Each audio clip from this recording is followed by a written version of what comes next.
Hello, welcome to today's tutorial. If you are a developer looking to protect your C++ application from piracy, you are come to the right place. In this video, we'll learn how to create a program activation and encryption system that binds to a unique machine fingerprint. Ensure your software is securely tied to the hardware it's installed on. This will prevent unauthorized copy from running on other machines. Let's dive in and see how this works. Before we start coding, let's briefly talk about the concept behind our approach. There are many ways to protect software from piracy, but one of the most effective methods is binding the software to the hardware it's installed on. We achieve this by using the unique identifiers of the machine hardware, specifically the hard drive and motherboard serial numbers. This binding ensures that even if someone steals your program, they can't run it in a different machine without proper activation.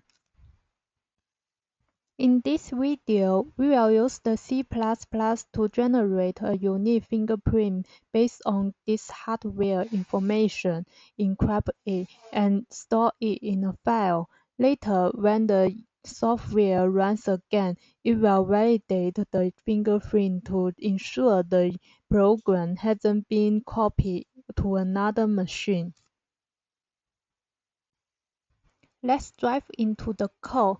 First, we have the getDiskSerial function.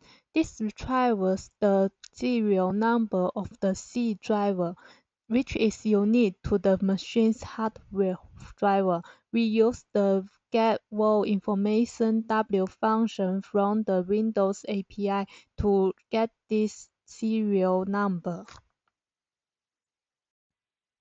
Next, we have the getMotherboard serial function. We use the Windows Management Instrumentation API to get the motherboard serial number. This is another unique identifier that helps us further ensure our activation process. Now we combine these two serial numbers into a single identifier using the GenerateMachineID function. This function returns a machine-specific string that we will use for encryption and verification. After we've generated the unique machine ID, it's time to encrypt it. To do this, we will use the Windows Date Protection API. The cryptProtect function encrypts the machine ID and store it in a file called lesson.date. This ensures that even if someone gets access to the file, they won't be able to easily decrypt the date without the proper keys or access. It's simple yet effective. Now let's look at the validate port. Whenever the program runs, we check if the stored machine fingerprint matches the current hardware fingerprint using the validate machine ID function. This function reads the encrypted lesson.date file, decrypts the date, and compares it with the machine ID generated during the current session.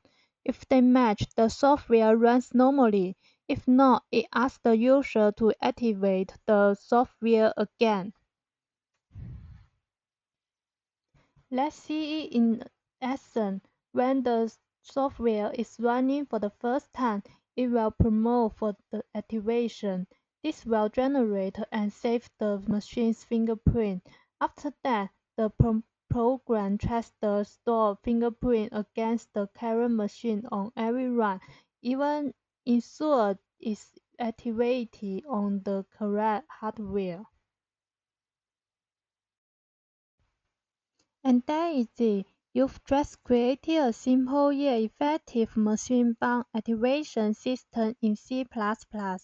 By combining disk and motherboard serial numbers, we've ensured that the software is securely tied to the machine and cannot be easily pirated.